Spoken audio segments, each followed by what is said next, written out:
আসসালামু আলাইকুম, সবাই কেমন আছেন? তো সারা দিনের ব্যস্ততা বাচ্চার কাচ্চা নিয়ে যত টেনশন আর অসুখ-বিসুখ এগুলো নিয়ে যখন হাঁপিয়ে উঠেছিলাম তখন হাসব্যান্ড আমাকে অফার করলো যে চলো একটু বাইরে থেকে ঘুরে আসি, মনটাও ভালো লাগবে। আর খাবারও অফার করলো যে কিছু খাওয়াবে। তাই চলে আসলাম তা আর কিছু না ভেবেই। তো এখানে এসে দেখি কি সুন্দর একটা আয়োজন, ছেলে মেয়েকে দেখতে আসছে। তো ছেলেটা যেইভাবে হাসিটা দিছে আমার তো মনে হয়েছে যে ছেলেটা হয়তো বা মেয়ের পছন্দ হয়েছে। তাই আমি ভিডিও না করলে পারলাম না। অনেকক্ষণ ধরে ছেলেটা দেখে অনেক খুশি খুশি যখন মেয়েটা আসছে। তো মেয়েটা ওই কোন কর্নারে বসছে আর ছেলেটা এখানে বসছে।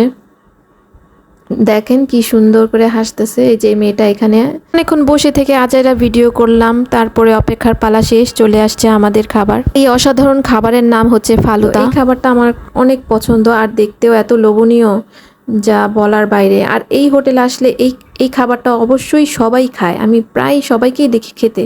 মানে এত মজা লাগে কেন আমি বুঝি না।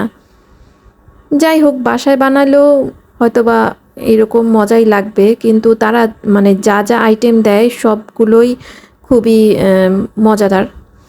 এই খাবারটা খেয়ে আমার খুবই ভালো লাগছে। আর বাচ্চাদের কথা মনে পড়ছে যে ইস, বাচ্চারা যদি খেতে পারতো ভালো হতো। কারণ তাদের এখন ঠান্ডা লাগছে, যার কারণে এই ঠান্ডা জিনিসটা তাদের আমি চাচ্ছি না তারাও খাক।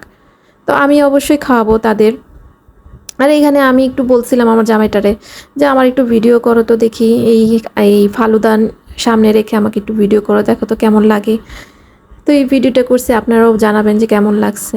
খাওয়া দাওয়া শেষ করে আমি আমার বাচ্চাদের জন্য মোজা কিনতে গেছিলাম। আর এখানে মোজা কিনতে গিয়ে দেখে একটা ঝামেলা, ছোট একটা বাচ্চা বিক্রি করতেছে আর উল্টাপাল্টা দাম করতেছে। পাশে আরেকজন লোক দুইটা মোজা নিছেন, একটা মোজা নিছে, এই নিয়ে ঝামেলা, টাকা পয়সা নিয়ে ঝামেলা, মানে ঠিক মতো হিসাবও করতে পারতেছে না।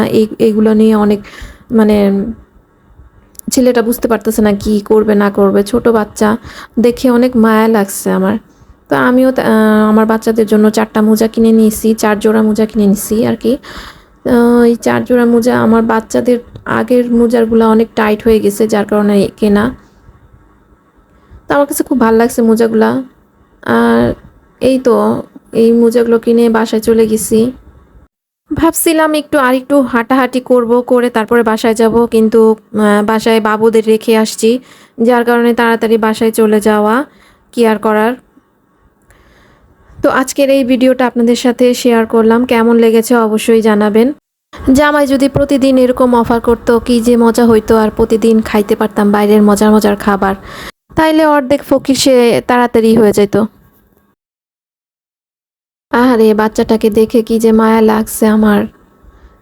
কিছু করার নেই। সাইডে যে লোকটা দাঁড়িয়ে আছে সে আবার ফুচকা চটপটি বিক্রি করতেছে। সে আবার দেখিয়ে দিচ্ছে কত টাকা হয়েছে, কত টাকা খরচ হয়েছে, কত টাকা দিতে হবে, সে আবার বুঝায় বুঝায় দিচ্ছে। তো এই করতে করতেই অর্ধেক সময় আমাদের চলে গেছে, এই নিয়ে বাসায় চলে আসছি।